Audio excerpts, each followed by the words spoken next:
ఈరోజు ముందుంది ప్రజా సంఘ చేయడం జరిగింది. ముఖ్యంగా రాత్రి మరి ఒక చీకటి జీవో తేవడం జరిగింది ఈ రాష్ట్ర ప్రభుత్వం.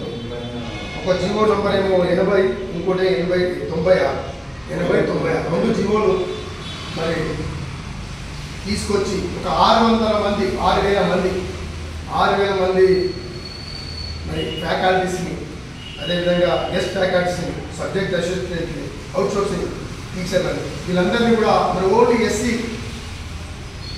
గురుకులాలకు సంబంధించి 6,000 మందిని విద్యా సంవత్సరం స్టార్ట్ అయ్యి 3 నెలలు కూడా జరగలేదు.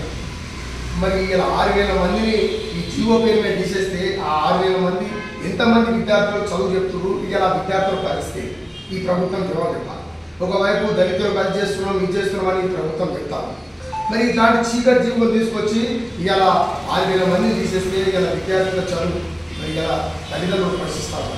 మరి విద్య ఇప్పటికే స్టాఫ్ లేక చదువు అరకొరగా అనుకుని 3 నెలలు జరిగినా 2 నెలల చదువుకుని ఇక్కడ జరగచ్చు. ఎందుకప్పుడు వేరే స్కూల్స్ కానీ ప్రైవేట్ స్కూల్స్తో పోల్చుకుంటే విద్యార్థులకు సమయానికి విద్య అందరికీ ఇప్పటికే సమయానికి విద్య అందరికీ ఉన్న 6,000 మందిని తీసేస్తే ఇవాళ పరిస్థితి. కాబట్టి ఈ ప్రభుత్వాన్ని మేము డిమాండ్ చేస్తా ఉన్నాం. ఇలా ఆ గురుకుల సెక్రటరీ మరి మేడం గారు జీవో ఇచ్చారని ప్రభుత్వం చేసిన చర్య. కాబట్టి ప్రభుత్వమే ముఖ్యమంత్రి గారు స్పందించి ఈ జీవోను రద్దు చేయాలి. లేదంటే మీరు జాబ్ క్యాలెండర్ డిక్లేర్ చేసారు, దానిలోనే ఇమీడియట్గా వీళ్ళందరినీ కూడా ఇందాక మన వాళ్ళు చెప్పినట్టు వీళ్ళకి ఎలిజిబిలిటీ ఉన్న వాళ్ళందరూ కూడా దాంట్లో తీసుకొని మరి విద్యార్థులకు ఎక్కడ ఇబ్బంది జరగకుండా, విద్యార్థుల చదువులకు ఎకనామిక్ ఇబ్బంది జరగకుండా మరి చర్యలు తీసుకోవాలి. విద్యార్థుల పక్షాన మేము కోరుతాము.